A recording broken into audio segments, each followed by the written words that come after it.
selamat datang di podcast STT Saint Paul Bandung. Hari ini kita akan membahas satu tema yang menarik, yaitu peran murid Kristus di tengah masyarakat. Nah, hari ini juga kita kedatangan satu narasumber yang akan bersama kita berbincang-bincang seputar peran murid Kristus di tengah masyarakat. Oleh itu, kita mau berkenalan terlebih dahulu dengan narasumber kita hari ini. Silakan Ibu. Terima kasih. Nama saya Charlotte, saya mahasiswa semester 5 STT Saint Paul Bandung. Wah, mahasiswa STT Saint Paul Bandung nih. Nah, kira-kira dalam keseharian Ibu ngapain aja gitu dalam sehari-hari? Sehari-hari saya melayani di Lembaga Pemahaman dan Penerapan Budaya Sunda di Bandung. Di Bandung ya, jadi kesehariannya itu adalah pelayan ya, seorang pelayan di salah satu lembaga lah ya Bu. Iya, terima kasih. Ada lagi Ibu?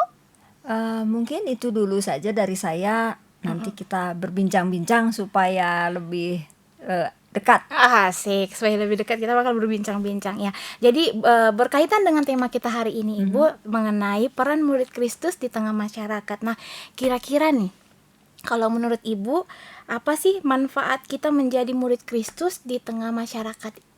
Iya, kita sepakati dulu ya paham tentang atau makna murid itu. Kalau di umum, murid itu kan murid yang menimba ilmu dari gurunya.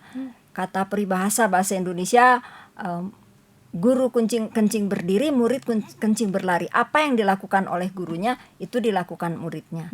Tetapi dalam peran kita sebagai murid Kristus ini berbeda. Kita harus melihat konteks guru dan murid pada pelayanan Tuhan Yesus. Waktu pelayanan Tuhan Yesus, guru dan murid itu tinggal bersama-sama. Jadi kalau istilah sekarang itu ngelmu. Jadi murid ikut gurunya, tinggal bersama guru, sehingga murid tahu betul apa yang dilakukan guru sehari-hari. Bukan hanya belajar apa yang disampaikan, belajar ilmunya, tapi dia juga belajar pola kehidupan sang guru. Dalam hal ini Tuhan Yesus. Mungkin itu dulu tentang pemahaman sebagai peran murid Kristus. Berarti sebelum kita mengerti manfaat itu, kita harus paham dulu tuh murid Kristus itu seperti apa begitu. Jadi kalau kita tidak paham, kita tidak tahu manfaatnya apa. Tapi kalau kita paham, berarti kalau kita murid Kristus, kita hidup bersama-sama dengan Kristus. Kalau hidup bersama, berarti kita mengikuti apa yang Kristus lakukan. Kalau Tuhan Yesus pada waktu zaman dulu itu makan, minum, ya kita ikut makan, minum. Tuhan Yesus berkomunikasi dengan Bapa di surga, demikian juga kita. Nah, sekarang manfaatnya. Karena kita sudah menjadi murid, sudah melihat bagaimana Yesus, hubungan Yesus yang dekat dengan Bapa itu, kita bisa melihat manfaatnya. Oh, begini ya manfaatnya kalau menjadi murid Yesus itu, saya bisa tahu betul apa yang Yesus lakukan selama hidupnya di dunia. Dan teladan-teladan yang kita bisa dapat, banyak sekali yang kita bisa dapat dari keteladanan Tuhan Yesus, sehingga kita dapat melakukannya seperti yang Yesus contohkan atau teladankan kepada kita. Iya, betul. Berarti setelah kita merasakan manfaat itu, nah, jadi kalau menurut Ibu sendiri kan Ibu sudah ngerasa ini manfaat dalam menjadi murid Kristus. Nah, ada nggak tantangan yang Ibu alami kayak secara pribadi, kayak tantangannya itu dalam menjadi murid Kristus gitu? Ya, pasti ada. Jangankan jadi murid Kristus ya, jadi Kristus itu kan Tuhan, sempurna. Jadi berarti kita juga harus sempurna, seperti Tuhan Yesus katakan, hendaklah kamu sempurna karena seperti aku juga sempurna. Jadi tantangannya berat karena kita harus sempurna. Terus emang bisa kita manusia gini sempurna ya? Ada yang bilang nggak ada orang, nggak ada yang sempurna gitu. Tetapi kalau Tuhan Yesus sudah mengatakan hendaklah kamu sempurna, berarti ada tuntutan untuk sempurna. Bagaimana kita bisa sempurna? Kita bisa sempurna kalau kita benar-benar jadi murid Kristus, karena sudah ada Roh Kudus yang ada di dalam hati kita. Nah, itulah yang memberi kekuatan, memberikan kemampuan kepada kita untuk bisa melakukan kehidupan yang sempurna seperti yang dicontohkan oleh Tuhan Yesus. Tuhan Yesus sebetulnya tidak menuntut seperti guru kepada muridnya ya di sekolah saat ini. Kamu harus kerjakan ya, kalau tidak nilaimu kurang. Tuhan Yesus tidak seperti itu. Kalau kita tidak melakukan, kita sendiri yang rugi sebetulnya. Tuhan Yesus tidak pernah memberikan hukuman seperti yang kita hadapi dari murid guru kita waktu kita jadi murid. Tetapi hukuman itu adalah yaitu kita jadi jauh dengan Tuhan. Kalau kita tidak mengikuti, tidak menaati Kristus, apa yang Tuhan Yesus inginkan kita lakukan sebagai muridnya, kita sendiri yang rugi. Kita kehilangan momen kebersamaan itu. Itu yang saya alami seperti itu gitu. Lalu kalau itu kan kayak lebih ke pribadi ya Bu. Kalau Iya. ke dalam masyarakat itu sendiri bagaimana ya Nah. tantangannya Bu? Jadi kalau kita harus beres dulu ya kita dengan Tuhan Yesus. Kalau kita ada ganjelan dengan Tuhan Yesus, otomatis kita ke masyarakat juga tidak bisa melakukan apa yang Tuhan Yesus inginkan. Kalau saya merasa kurang nyaman dengan ibu saya tidak maulah mengunjungi keluarganya atau melakukan apa yang ibu saya suruh lakukan gitu. Sama dengan Kristus, kalau hubungan kita baik dengan Tuhan, kita akan senang melakukan apa yang Tuhan Yesus inginkan. Tuhan Yesus kan mengajarkan kepada kita supaya menjadi garam dan terang. Ya bagaimana kita bisa menjadi garam dan terang kalau kita sendiri hidup kita gelap, hidup kita hambar, tidak ada rasa asin-asinnya, tidak ada suka dan tidak ada sukacita. Jadi bagaimana kita bisa memperlihatkan sukacita kepada masyarakat kalau kita sendiri murung, merengut gitu, ngomel terus kan masyarakat juga nggak aman. Kita ada di tengah lingkungan, mereka akan berkomentar, ya dia kerjanya cuma ngomel terus, kerjanya menggerutu terus, mukanya cemberut terus.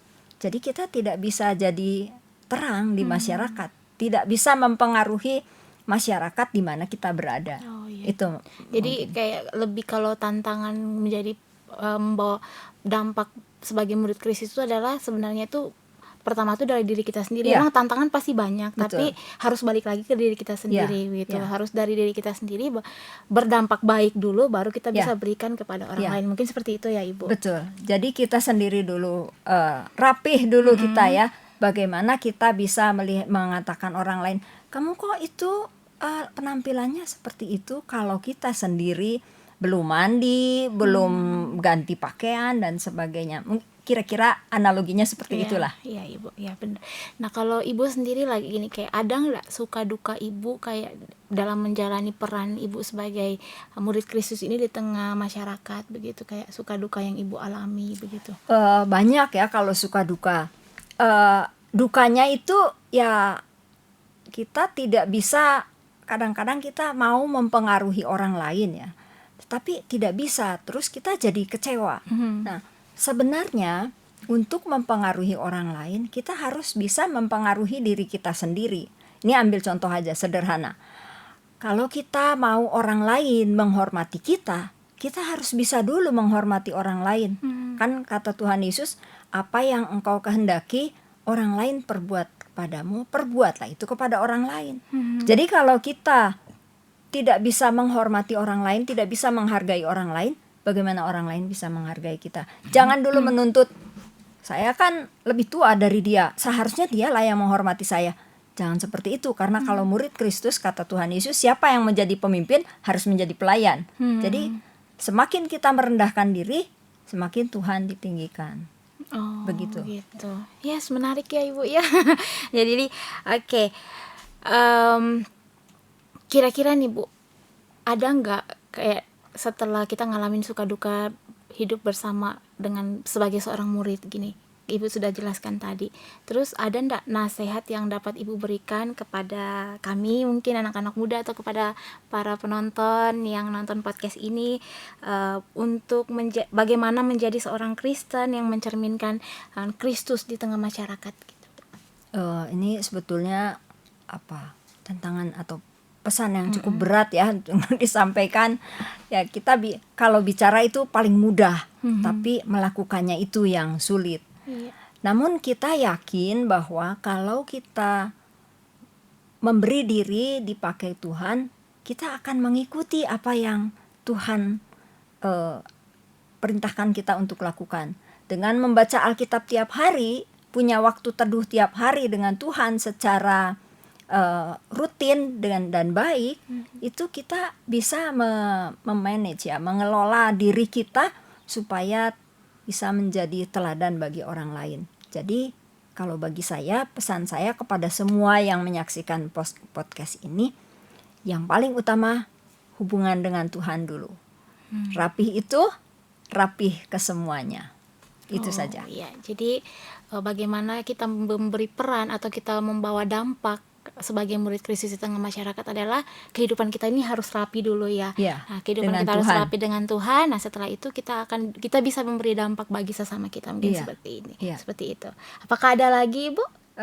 Mungkin untuk saat ini cukup Iya. sebegitu dulu. Baik, Ibu, terima kasih untuk waktunya sudah Sama-sama. meluangkan waktu bersama kita untuk berbincang mengenai peran murid Kristus di tengah masyarakat.